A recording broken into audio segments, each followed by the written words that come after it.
একটা কথা কি বলুন তো, অভিমানের ভাষা মনে হয় সবাই বোঝে না। কোনটা অভিমান আর কোনটা রাগ সেটা বুঝতে বুঝতে সময়টা অনেকটাই পার হয়ে যায়, তবু অভিমানের ভাষাটা কেউ বুঝে উঠতে পারে না। অভিমানের সময়গুলি বড়ই অদ্ভুত, তাই না? নিজের কাছের আপন মানুষগুলিও তখন কেমন জানি আস্তে আস্তে অনেকটা দূরে সরে যায়।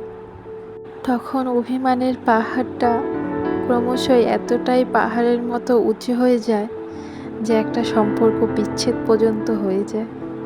আর অভিমানটা যদি বুঝতেই না পারো, তবে ভালোবাসবে কি করে বলো? এই পৃথিবীতে কয়জনই বা পারে অভিমানের ভাষা বুঝতে?